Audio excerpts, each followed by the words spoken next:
todos, sejam muito bem-vindos a mais um vídeo de resolução de questões do 36º Exame de Ordem. Eu sou a Maria Luísa Monteiro, sou advogada e serei sua professora hoje na disciplina de Direito Empresarial. Aqui na tela está o meu Instagram e o meu e-mail para você entrar em contato diretamente comigo caso você tenha alguma dúvida sobre algo que vai ser abordado aqui nesse vídeo.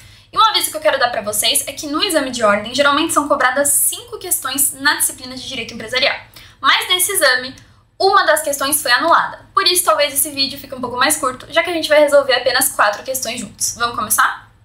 A primeira questão que nós vamos responder juntos é a número 46, e a gente está usando como referência a prova branca. Essa era uma questão que demandava dos candidatos conhecimentos sobre a Lei de Recuperação Judicial e Falência. Vamos ler o enunciado. A Cerâmica Água Doce do Norte teve a sua falência requerida pelo Banco Boa Esperança em razão do não pagamento de 5 duplicatas que lhe foram endossadas por Castelo Vivacqua e CIA. Os títulos estão protestados para fins falimentares e não se verificou o pagamento até a data da citação. Ao ser citada, a sociedade devedora apresentou tempestivamente contestação e, no mesmo prazo dessa contestação, apresentou pedido de recuperação judicial, sem, contudo, se manifestar sobre a efetivação de depósito elisivo.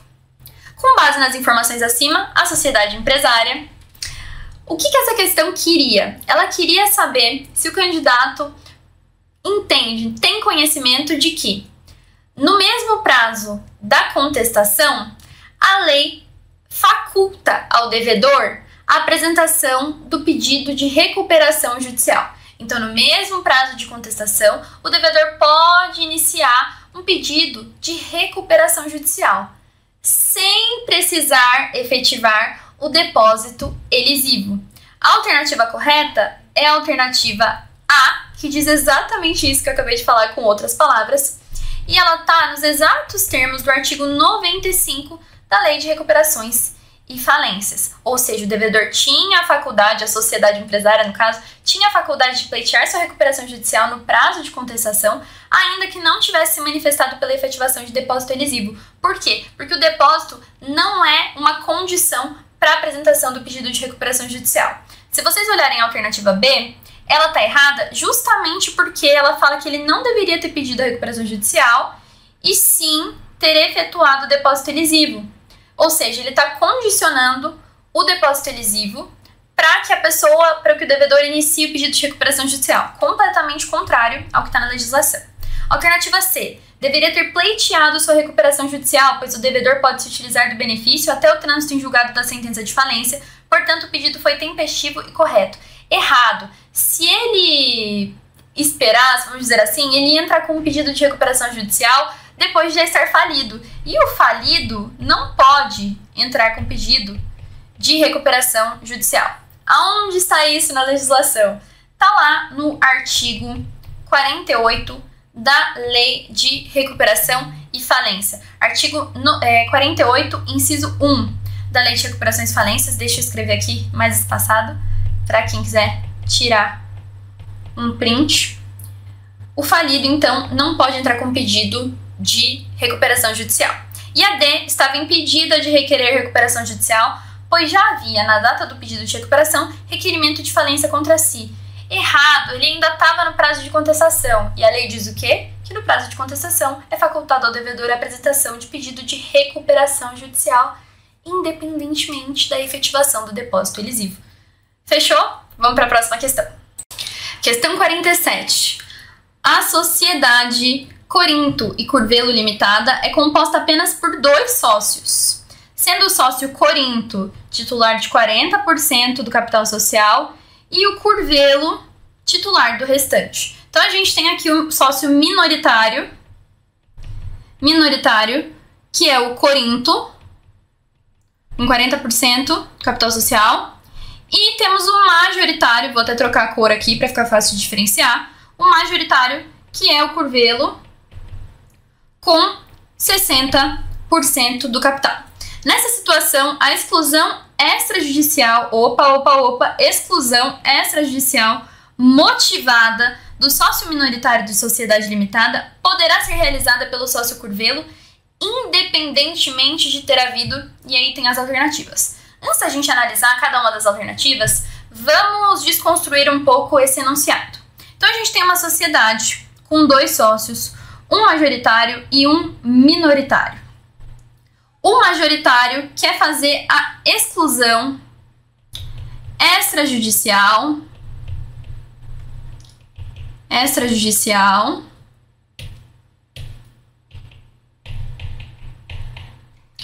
motivada do minoritário.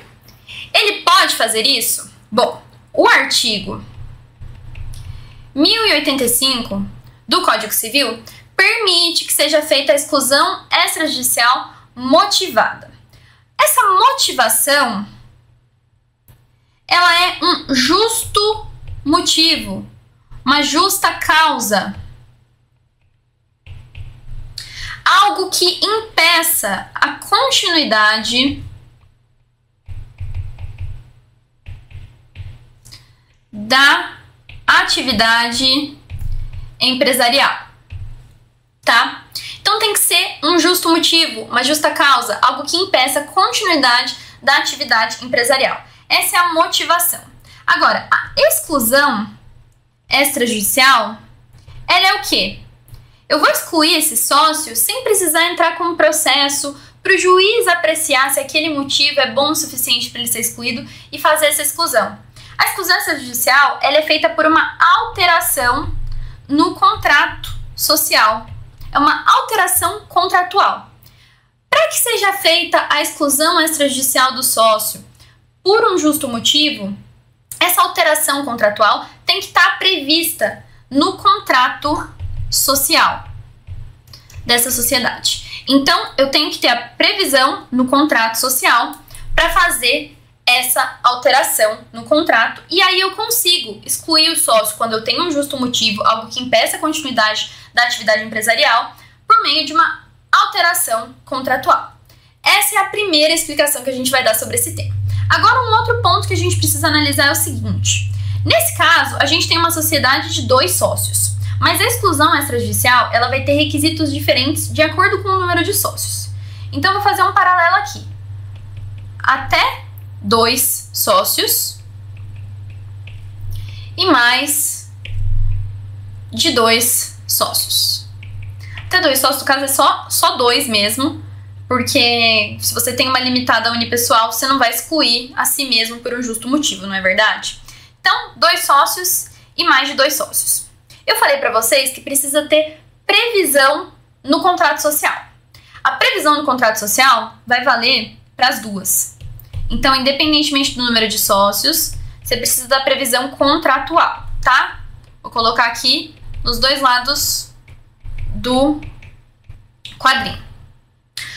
O que mais que eu preciso? Se eu tiver uma sociedade com mais de 2 sócios, assim que tiver essa previsão contratual e tiver um justo motivo para excluir esse sócio minoritário, eu preciso convocar uma reunião ou assembleia. E dá para esse sócio minoritário um prazo suficiente para que ele apresente uma defesa, uma justificativa, e aí sim, após essa reunião ou assembleia, será feita a alteração contratual e ele será excluído da sociedade. Em qual hipótese que eu não preciso dar esse prazo de defesa e fazer essa reunião com o sócio? No caso da sociedade composta por 2 sócios. Então, não tem reunião nem assembleia. Agora vamos voltar para as alternativas. Nessa situação, a exclusão extrajudicial motivada do sócio minoritário de sociedade limitada poderá ser realizada pelo sócio curvelo, que é o majoritário, independentemente de ter havido justa causa? Não, a gente falou que precisa de justa causa, um motivo justo um motivo que impeça a continuidade da atividade empresarial. Então não é essa, não pode ser essa. Independentemente de ter havido previsão no contrato de exclusão por justa causa, falei para vocês que nas 2 hipóteses a gente precisa de previsão do contrato, então também não é essa. Alteração no contrato social, falei para vocês que a exclusão extrajudicial ela é feita por meio da alteração do contrato. Então, sem alteração, não tem como excluir o sócio. Não pode ser essa. Só sobrou pra gente a alternativa D, independentemente de ter havido reunião ou assembleia especial para esse fim, justamente porque a sociedade é composta por apenas 2 sócios. Questão número 48 vai trazer títulos de crédito para essa prova. Então vamos ler o enunciado. Tamandaré emitiu nota promissória no valor de R$ 7.300 em favor de Altamira. Esta endossou o título em branco para Ângulo Comércio de Tecidos Limitada. Sendo inequívoco que a nota promissória em branco circula ao portador, em caso de desapossamento, é correto afirmar que... Gente, quanto termo, né? Quanta coisa pra gente explorar aqui. Eu vou abrir um quadro em branco pra gente poder desconstruir alguns assuntos desse enunciado. O primeiro deles é a nota promissória. Porque eu sei que título de crédito é um negócio difícil, então vamos tentar fazer aos pouquinhos pra gente construir essa resposta de modo que ela possa ajudar vocês com questões parecidas que talvez não cobrem a mesma coisa que essa questão, mas cobrem assuntos conexos. A nota promissória e o endosso, tá? Vamos falar sobre eles dois aqui. A nota promissória, ela é uma promessa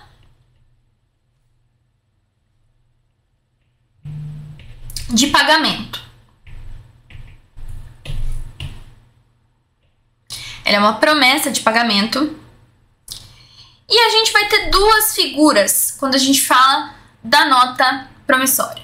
A gente tem o promitente, sacador, que é quem vai fazer o pagamento desse crédito, quem está prometendo fazer o pagamento desse crédito.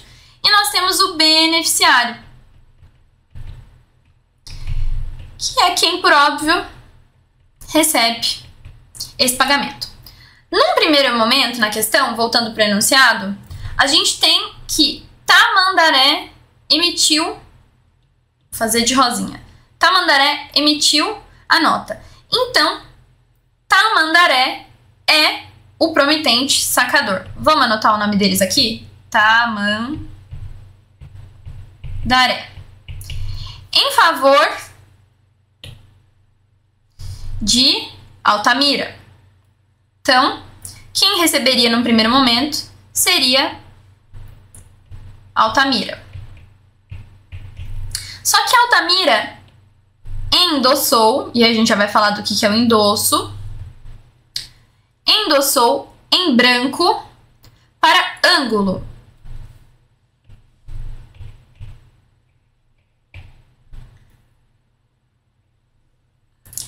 Tamandaré era o promitente sacador, ou seja, o devedor originário.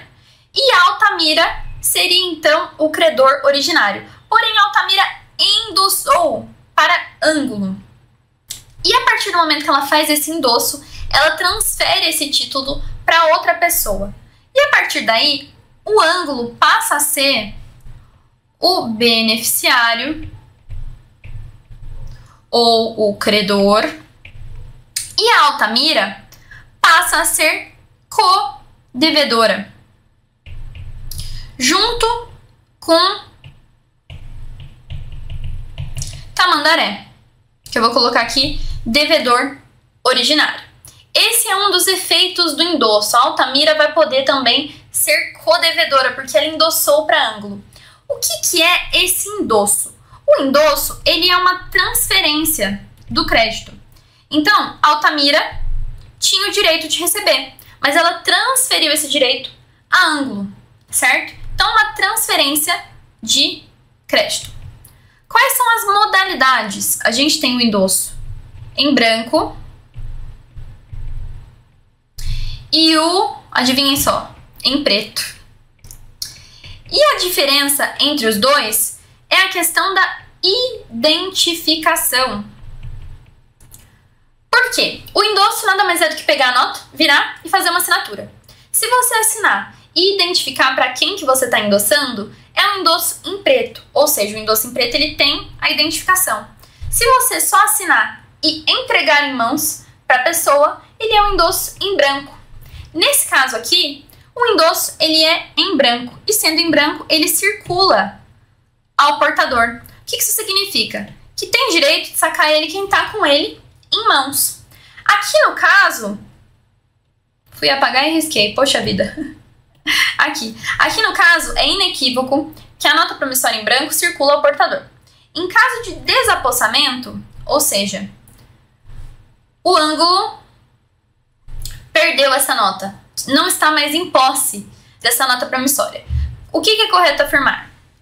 Tamandaré ficará desonerado da responsabilidade cambial se provar que o desapossamento do título por parte de ângulo não pode lhe ser imputado.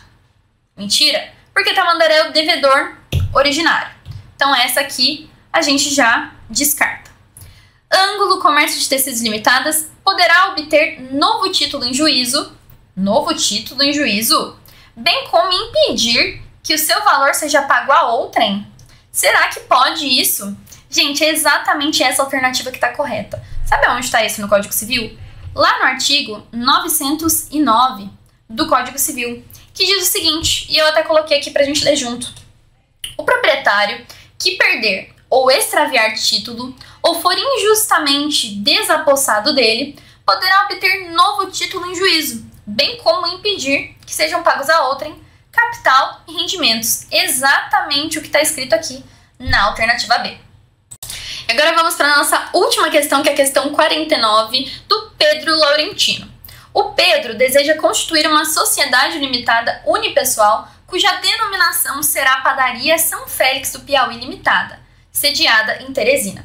A inscrição dos atos constitutivos da pessoa jurídica ou as respectivas averbações de atos posteriores no registro empresarial assegura o uso exclusivo do nome empresarial, alternativa A, nos limites do estado do Piauí, alternativa B, nos limites do município de Teresina, C, em todo o território nacional e D, em toda a região Nordeste. Falo para vocês que essa foi a questão mais fácil de empresarial desse exame.